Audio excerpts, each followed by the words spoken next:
to another episode of A.N.N, where the news will always be biased and from my point of view.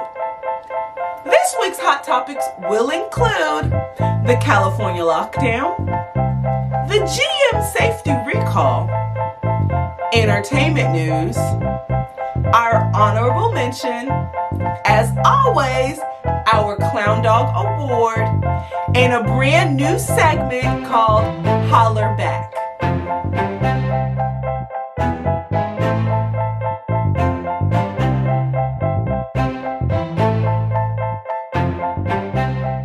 On Wednesday, California enters a new phase of lockdowns. What's ridiculous is we already have a 10 p.m. curfew, and now, at the request of Mr. Governor Newsom, restaurants that have been able to keep afloat during the pandemic by having outside dining now have to close up shop for the next 3 weeks. Mr. Newsom, I am a proud Democrat who believes science over opinion. But come on, let's be real. The restaurants are not the ones responsible for the most recent COVID outbreak. It's all these damn house parties and people who choose to wear their masks as chin diapers. And this is exactly why Republican Mayor of San Diego, Kevin Falcor, is considering running against Mr. Newsom in the upcoming 2022 election. And in addition to upcoming election challenges, Californians are now protesting against the curfew. Now, do I personally think that having more protests are going to help California's COVID numbers? No, they won't. But hey, herd immunity, right? General Motors has announced a safety recall of over 7 million vehicles. The recall covers a variety of trucks and SUVs made from the years 2007 through 2014. The recall includes, but definitely not limited to, the Cadillac Escalade, the Chevrolet Avalanche, the Silverado, and the Suburban. The recall will replace airbags that were manufactured by Japanese company Takata, in which the airbags were found to both explode and spray shrapnel throughout your car. Talk about a wild ride. Forget all about roller coasters, because General Motors has an all-in-one experience. You get a car and bomb fragments for the low price of your life. In entertainment news, Lori Loughlin is concerned about contracting COVID while in prison. What I don't understand is why celebrities have suddenly started using COVID as a get out of free jail card. Hello? This is not a game of Monopoly. You did something shady that landed you in prison. Now you want to scream COVID because you want to get out.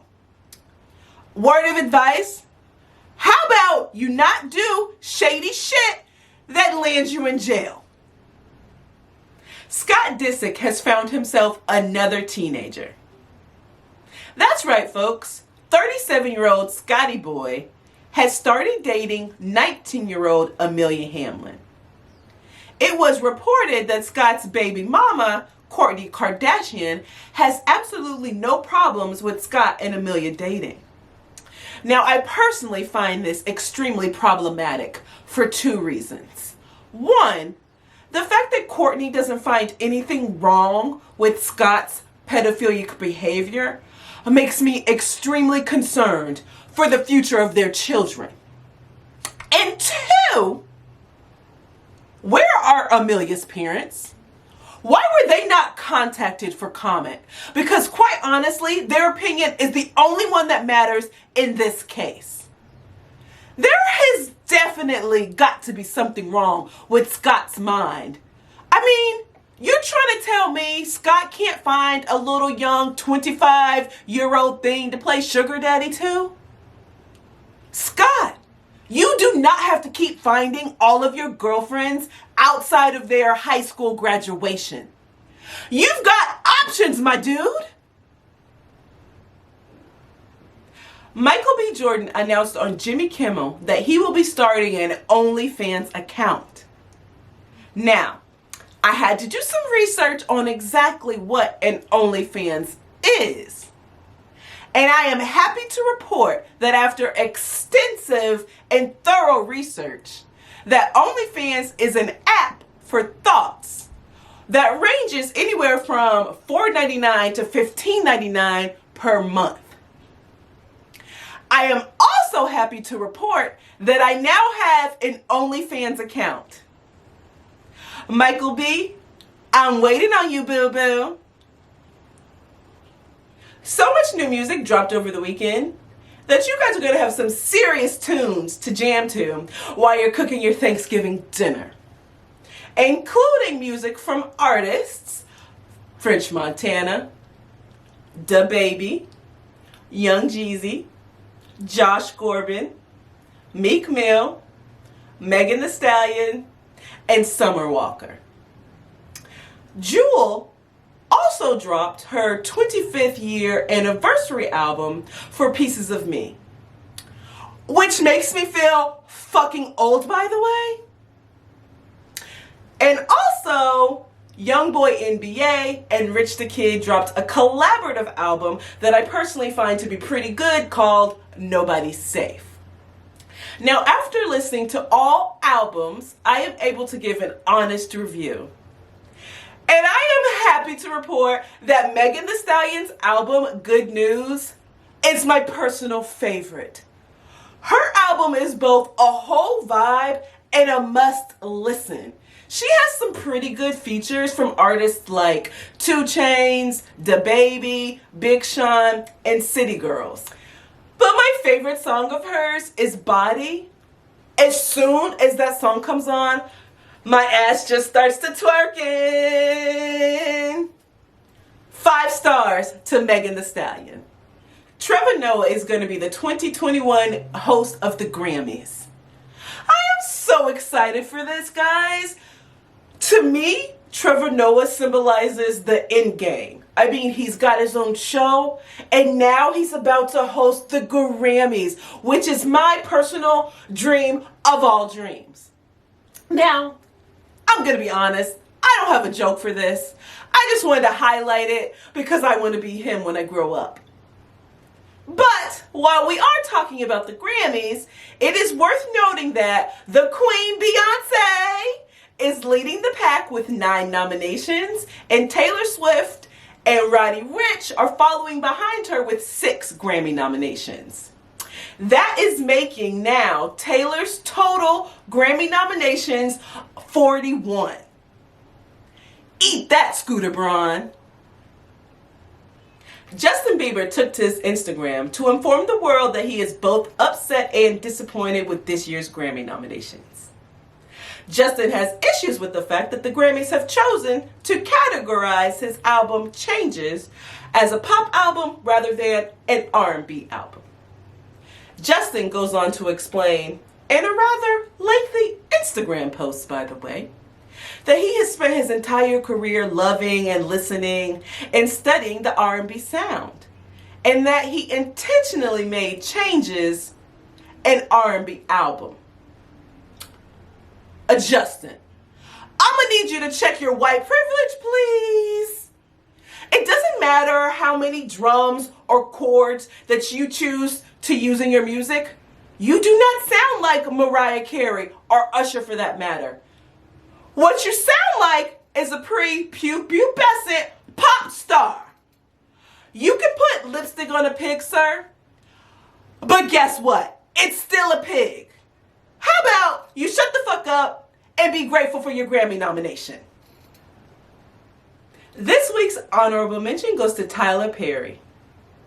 Earlier in the week, Tyler organized a drive-through food and gift card giveaway for 5,000 families in need in Atlanta. so huge because, as you guys know right now, millions of families have been impacted by COVID-19. And so if you happen to be one of the families or individuals that were blessed, that haven't been hit hard by the pandemic, I encourage every single one of us to give extra thanks to God and do something for someone other than ourselves. This holiday season, we really need to focus on love and helping those rather than spending all of our money on the new PlayStation 5. And this is why Tyler gets this week's honorable mention for thinking of others before thinking of himself. This week's Clown Dog Award goes to the Boston Celtics. I don't know if you know this about me or not, but I am a huge Boston Celtics fan. For as long as I can remember, I have been screaming, "Go Celtics, go Celtics!" And so it is with an extremely heavy heart that I have to put my favorite team in the Clown Dog category. And the reason for them now getting this week's Clown Dog Award is because they have chosen to swap out Gordon Hayward, who turned down their $34 million extension to go to the Charlotte Bobcats, with Tristan Kardashian. That's right, folks. I mean Tristan Thompson Kardashian.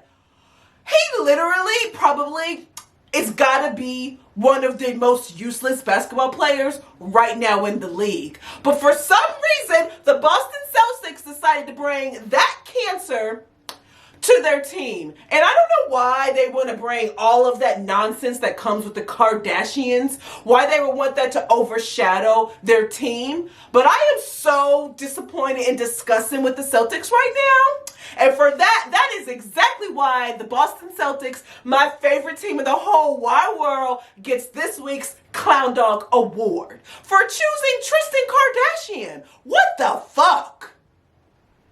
Starting this week and going forward, I am going to start highlighting and honoring my fans.